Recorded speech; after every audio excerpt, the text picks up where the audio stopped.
Greetings, everyone. It's Kalei Ross with In Pursuit of Purity and KaleiRoss.com. I love learning about chocolate and all facets of the chocolate making industry because chocolate cultivates connections. So join me on this journey. I'd love to have you come along with me. I hope you enjoy these videos. Good morning, everyone. It's Kalei Ross with In Pursuit of Purity and KaleiRoss.com, and this is day 2 of the Northwest Chocolate Festival, and I'm blessed to be here with Gino from Meridian Cacao. Hello. I know that I've been trying to help people have a better understanding of the craft chocolate industry, and what Gino does is very important because he sources chocolate makers with cacao beans. Yes, that is true. Yeah, so fundamentally we are a cocoa importer. We work with a couple dozen producers in about 15 different countries. We purchase harvests, we import them into the United States, then we distribute them to, I think now a little under 200 commercial craft chocolate makers. Wow. And then another roughly 1,000 hobbyists. That's a lot. That's a lot of chocolate that's being It made is. from these beans. Yeah, someone's eating it. Yeah. So how is it that you are able to identify farmers or cooperatives to work with?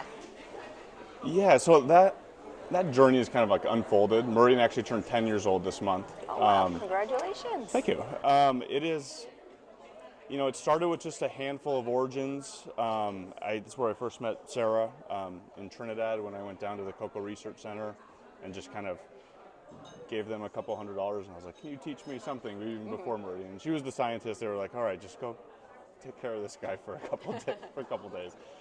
So it started in Trinidad, and through the Cocoa Research Center, they were like, you should, I had all these questions about fermentation and why it was kind of such a rudimentary thing, like why wasn't anyone treating it like a winemaker does, so to say. And then he was like, you should go see this guy in Ecuador, and that was Vicente from Camino Verde, who was doing these weird things with yeast. And so then I went to Ecuador straight from there. This was back in 2012. So everything after that has kind of just been organic. It's producers that I've met on like exploratory trips, going to country, meeting with their kind of universities and research institutions, and meeting farmers and producers at trade shows, kind of building rapport and relationships for a couple years, and then kind of trialing it. So everything kind of takes a long time. Like in the craft chocolate world, everything takes kind of slow. We're still a very small industry, and there's not like an immediate, desire for containers and containers of beans. Like it's a very relationship-based industry that takes kind of a long time to kind of, come to fruition, so to say. So for those people who are not really familiar with craft chocolate, Yeah. What is it that you would share with them about the uniqueness about craft chocolate from your vantage From my point? perspective, I think like the uniqueness comes, it is an entirely different world compared to what commodity chocolate does. Like it is such a different supply chain that has such different parameters. And that's kind of really what drug me into it. Like there was, at the time there was no one that really like understood like the financial needs, the economies of scale and logistics that are required to have like small makers be able to get a couple bags at a time, lot quality down to, when you're making chocolate in a cocoa town or 100 pounds at a time, that's much different than making it 12 tons at a time. And how you prepare lots and how homogeneous those lots are and how you represent those to chocolate makers are all very important. It's just a different planet than commodity chocolate.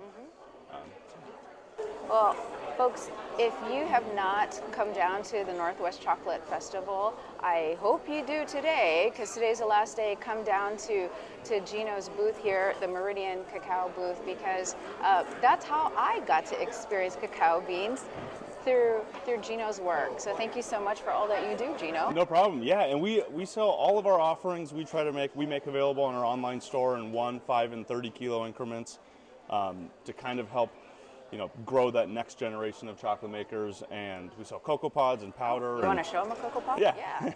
We ship fresh cocoa pods from Ecuador. So come check out our website, meridiancacao.com. Thank you. Yeah, no problem.